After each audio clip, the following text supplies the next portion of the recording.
Good morning, everybody. It's Monday, July 7th, 2014. My name is Wes Hagen. I'm the vineyard manager and winemaker here at Clopepe Vineyards, Clopepe Estate Wines, Lompoc, California, Santa Rita Hills, and United States. So we just had July 4th, and I just was out in the vineyard this morning with the crew, taking a look around. We've got probably 10 to 15% veraison in most areas in the Pinot Noir. Chardonnay is still yet to start softening. So we're still, I would say, a good 2 weeks ahead of last year, which was also a little bit early too. So I'm sort of expecting to see some fruit for sparkling wine definitely come in August. I think some people will start probably picking a little Pinot Noir in the Santa Rita Hills in August for still wine. But we're hoping we can push the vintage into September and maybe even for October for Chardonnay.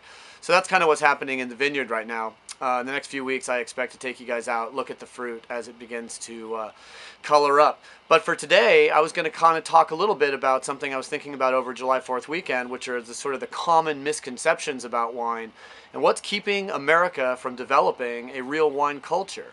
Well, I'm going to talk about three things. I'm going to be talking about whether it's important to talk about wine when we drink it, whether or not it's hard to find a good wine in the market today, because I think a lot of people who drink wine say, well, I don't know where I can find a good wine, or I have to go through wines that I don't like to find a good wine.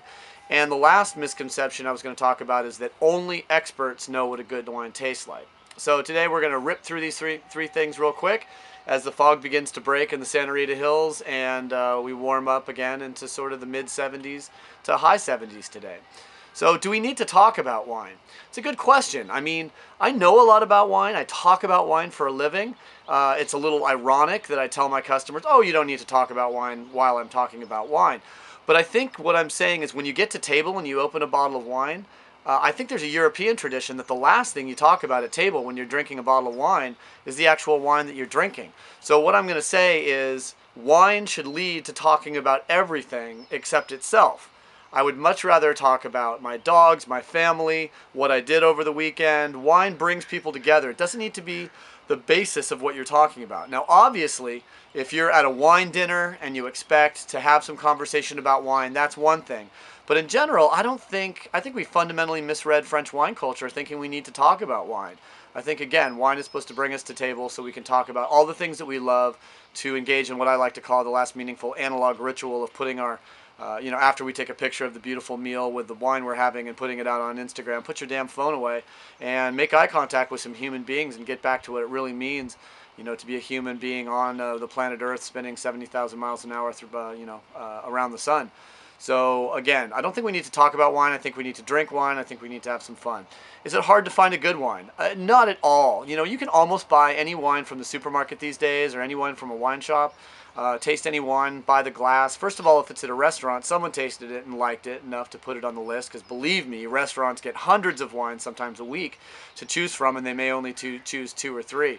So I think you can generally trust restaurant wine lists to make wine or to provide wines that are quite delicious. And the story I wanted to tell you about how easy it is to find a good wine is that back in about 1996, 1997, I started judging wine professionally, and I've been judging wine now about 20 years. And we used to do retain-eliminate rounds where we'd put 10 wines in front of us and smell them and kick maybe 3 or 4 out just right there, just by how they smelled. And then we'd bring back the ones that smelled good and actually taste them. And I would say back when I first started judging wine 20 years ago, 19 years ago, we would give 25 to 30% of the wines in the competition a medal. And now, 20 years later, we're giving 75% medals, which sounds like a lot, but I honestly believe the quality has increased to the point where 3 times as many wines being produced today are medal worthy. So I don't think we've ever lived in a better time where we can buy wine for a small amount of money and find delicious things. I honestly believe almost every wine on the market is worth drinking. So golden age, we've never had a time where wine was less expensive and wine was more delicious. So the economy is improving. We're going to see a little change in that, but I think you can really trust most wines out in the market to be delicious. And even sometimes, bargain wines at certain supermarkets or Trader Joe's or something like that. And then the last thing I wanted to talk about was that only experts can judge a wine. I always tell people, if you've ever been on my tour, you've heard this before, there's only 3 things anyone ever needs to know about wine. You smell it, If it smells good, you put it in your mouth. If it tastes good, you drink it and you go back to step one. We sniff, we sip, we drink, and that's it. Everything else is either marketing or bluster. And I don't want you to think that just because someone tells you it's a 95-point wine and you don't like it, that somehow you're broken. That's totally untrue. To develop a real American wine culture, we need to get away from these 100-point systems and start talking to our friends about what are you drinking, what's delicious, what did you see at the market that's worth picking up. It's a conversation instead of relying blindly on scores. Scores used to be necessary when there was a sea of really poor wine that we had to sort of wade through. That's just not true anymore. So drink what you love what you drink, be experimental, get out there, have fun. That's about all I have for you on Monday. I've got a really busy day ahead. I got to catch up from a week off up in Monterey.